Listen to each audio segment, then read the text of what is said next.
Dyspraxia is a neurological difference, which means my brain is wired differently.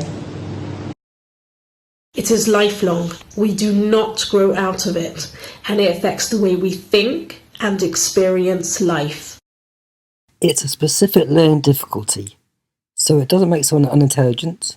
It just means the discrepancy between the things someone is really good at and not so good at are slightly exaggerated.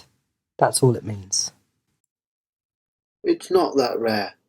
Research suggests that there could be 2 dyspraxic children in every classroom. Latest research suggests that there's more than 1 million dyspraxic adults in the UK.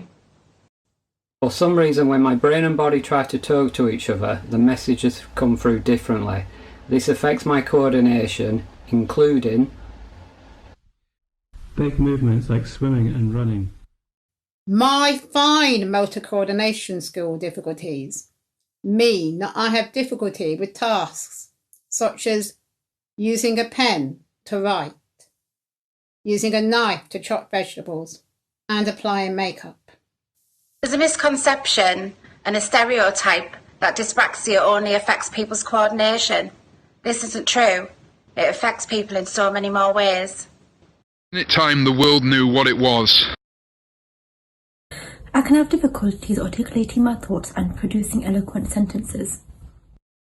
It can take a lot of effort and concentration for everyday tasks, which can become exhausting. It can affect my spatial awareness and balance, but it can also affect things like my planning and organisational skills and my ability to moderate the pitch and volume of my voice. It can affect lots of areas of my life, and it can cause a lot of frustration and anxiety. Many of us have had to develop coping strategies to compensate for the things we find difficult.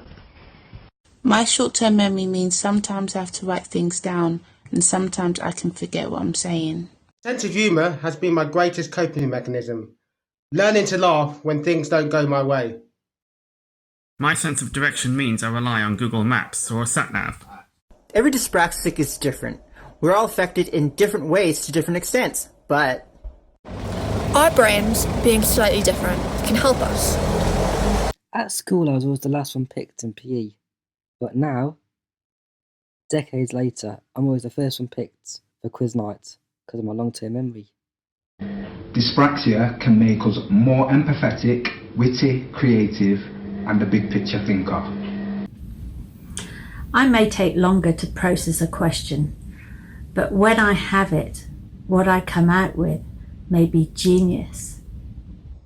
Many dyspraxic adults were not diagnosed or supported as children and were allowed to struggle and believe they were different or weird or not good enough or lazy, and that they were to blame for their struggles. Those who were diagnosed in school were still living among teachers and peers who misunderstood them, who judged them, but most of all, who underestimated them. We need awareness to improve. I want my lecturer.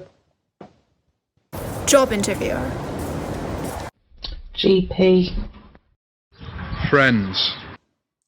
To know what dyspraxia is. How it can affect me, and what it means I'm strong at, and where I might struggle. With small adjustments in the workplace, dyspraxic adults can thrive. Please work with us, not against us. Every dyspraxic has something great to offer and something positive to contribute. So let us show you what we can do. Today. Today. Today.